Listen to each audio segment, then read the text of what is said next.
Surja Ibrahim.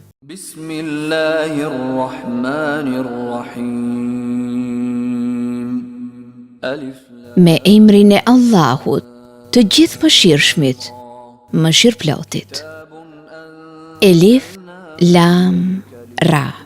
Ky është një libër të cilin ne ta shpallëm ty, që me lejen e Zotit ti nxjerrësh njerëzit prej errësirave në dritë, në rrugën e ngadhnjimtarit të lavdëruarit.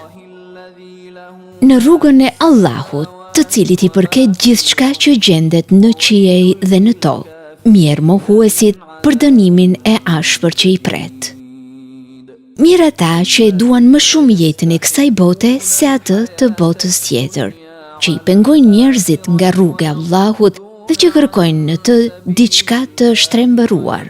Ata janë shumë larg rrugës së drejtë. Ne kemi dërguar çdo pejgamber veç se me gjuhën e popullit të vet, për t'ua qartësuar gjërat.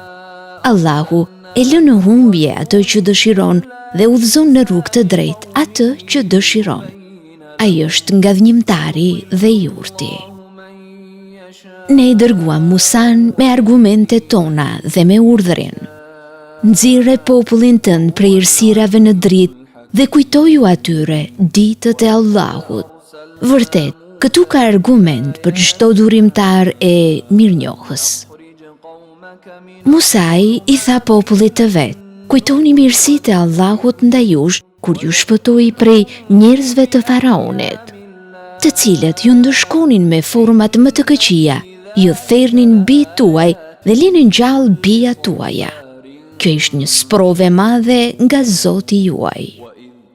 Zoti juaj shpalli: nëse tregoheni mirënjohës, unë do t'ju shtoj të mirat, por nëse do të tregoheni mos mirënjohës, të jeni të bindur se dënimi im është vërtet shumë i rëndë. Dhe Musa i tha: nëse ju dhe të gjitha ata që janë në tokë nuk janë mirënjohës, Allah është i panevojë dhe i lavdëruar. A nuk ju kanë ardhur lajmet për ata që ishin para jush, për popullin e Nuhut, të Adit, të Themudit dhe atyre që erdhën më pas? Askush nuk di për ta përveç Allahut. Tek ata shkuan të dërguarit e tyre me argumente të qarta, por ata i vinin duart në gojë dhe thonin: ne e mohojmë atë me të cilën jeni dërguar dhe dyshojmë shumë për atë ku na ftoni.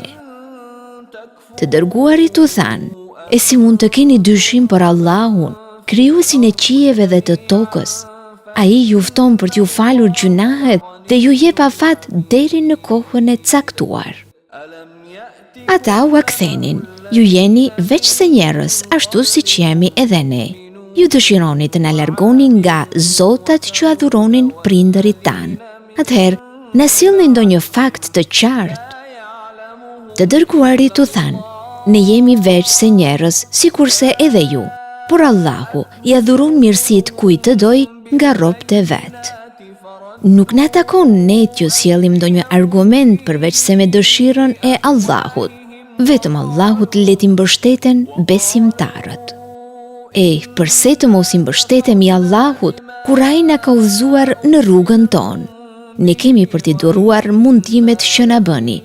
Vetëm Allahut le t'i mbështeten vazhdimisht ata që kërkojnë mbështetje.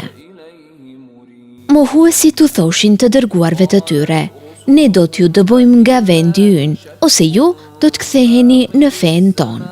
Atëherë Zoti shpalli: ne do t'i shkatërrojmë keqbërësit dhe do t'ju vendosim të banoni në atë tokë pas tyre. Kjo është për ata që i friksohen qëndrimit para meje dhe i friksohen dënimit tim.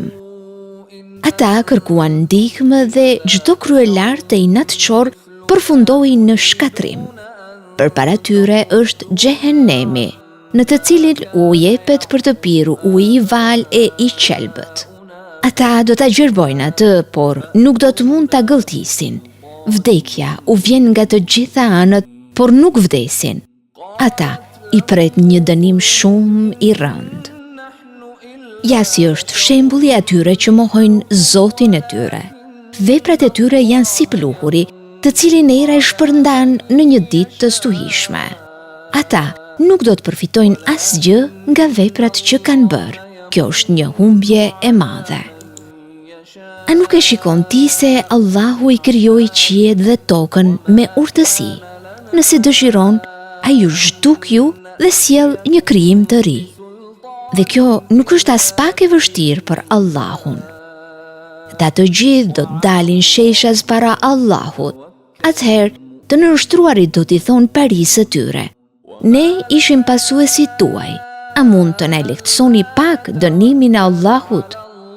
Ata do të përgjigjen: sikur ta kishim marrë udhëzimin e Allahut, ne do t'ju kishim udhëzuar edhe ju, por tashmë është një lloj, shprehim dëshpërim apo durojmë, për ne nuk ka më rrugë për shpëtim. Kur gjithçka të jetë vendosur, shejtani do të thotë që Allahu që ju kishte bërë premtimin e vërtet. Edhe unë ju premtova, por unë nuk e mbajta premtimin. Unë nuk pata fuqi imponuese ndaj jush. Përveç se t'ju bëja thirrje e ju mu përgjigjet. Për këtë arsye, mos më qortoni mua, por qortoni veten. Unë nuk mund të jem shpëtimtari juaj e as ju nuk mund të jeni shpëtimtarët e mi. Unë distancohem nga shirku juaj në të shkuarën. Nuk ka dyshim, jo besimtarët kanë një dënim të dhemshëm. Ndërsa ata që besojnë dhe bëjnë vepra të mira, vendosen në kopshte, nëpër të cilët rrjedhin lumenj, ku do t'jenë përgjithmonë me lejen e Zotit të tyre. Përshëndetja e tyre atje është selam. A mund ta kuptosh vallë shembullin që Allahu jep për fjalën e mirë? Një fjalë e mirë është si një pemë e mirë, rrënjët e së cilës janë të thella dhe degët e saj ngjiten deri në qiell. Me vullnetin e Zotit, ajo jep frutat e saj në çdo kohë. Allahu u jep njerëzve shembuj me qëllim që ata të mendojnë. Ndërsa shembulli i fjalës së keqe është si një pemë e keqe, me rrënjë të shkullura dhe të paqëndrueshme në tokë. Allahu i forcon besimtarët me fjalën e fortë në jetën e kësaj bote dhe në botën tjetër, ndërsa të padrejtët Allahu i lë në humbje. Allahu bën gjithçka që dëshiron. A nuk i ke kthyer syt nga ata që mirësinë e Allahut e këmbejnë me mosbesim, ndërsa popullin e vet e çojnë në vendin e shkatërimit? Xhehenemi është vendi ku do të hidhen. Sa vendi tmerrshëm është ai. Ata kanë ngritur idhuj si të barabartë me Allahun për t'i larguar njerëzit nga rruga e tij. Thuaj, kënaquni, por jeni drejtuar për në zjarr. Thuaj ju robëve të mi që kanë besuar, që falin rregullisht namazin dhe nga ju që u kemi dhënë, le të japin fshehurazi dhe haptazi, para se të vijë ajo ditë kur nuk do të ketë më as kompensim e as miqësi.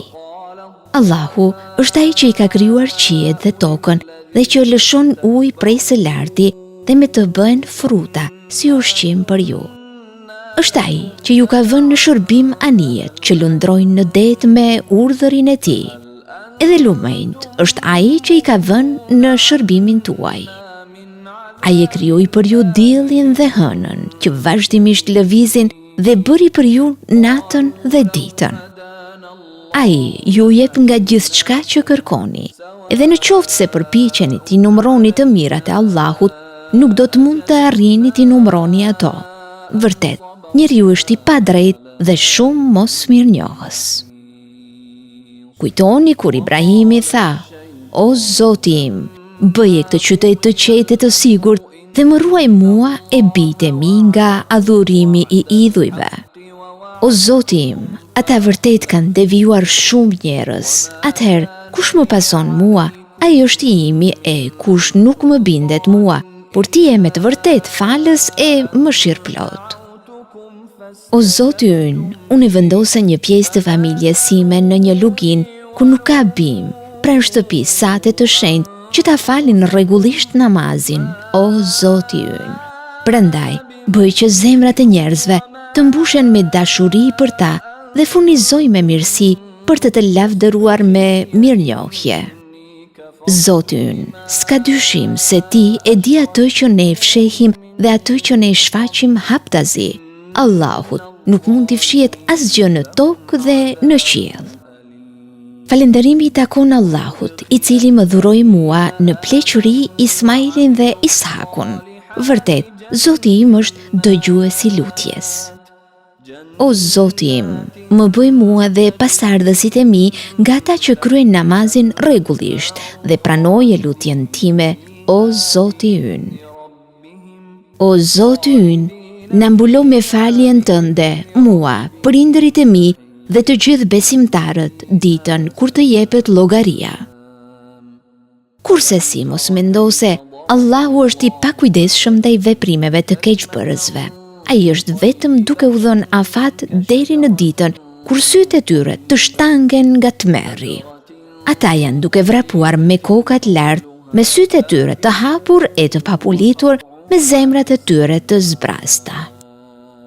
Prandaj, paralemroi njerëzit për ditën kur t'ju vi dënimi dhe kur keqbërësit do të thonë: Zoti ynë, në lër edhe për pak kohë që t'i përgjigjemi thirrjes sate dhe t'i pasojmë të dërguarit.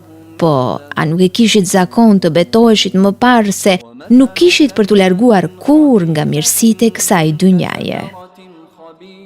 Ju banuat në vendbanimet e atyre që shkatruan vetveten dhe mësuat qartë se si vepruam me ta. Ne, ju sollëm shembuj të qartë. Të fuqishme qenë vërtet kurthet që përgatitën ata, por kurthet e tyre ishin në dorë të Allahut, edhe sikur të ishin të tilla që të shkulin malet. Kurse si mos mendo se Allahu nuk do ta mbante premtimin që u dha të dërguarve të tij. Allahu është ngadhnjimtar dhe ka ndëshkim të ashpër. Një ditë toka do të shndrohet në tjetër tokë, e po kështu edhe qiet dhe të gjithë do të dalin para Allahut, të vetmit ngadhnjimtarit. Dhe ti do t'i shohësh idhujtarët atë ditë të lidhur në pranga. Rrobat e tyre janë prej katrani, kurse fytyrat e tyre do t'i mbuloj zjarri. Kështu, Allahu ka për ta shpërblyer çdo shpirt për gjithçka që ka bërë. Vërtet Allahu është i shpejt në llogari. Ky është një mesazh për njerëzit që ata të marrin këshill dhe ta dinë mirë se ai është i vetmi i adhuruar dhe që të nxjerrin mësim ata që kuptojnë.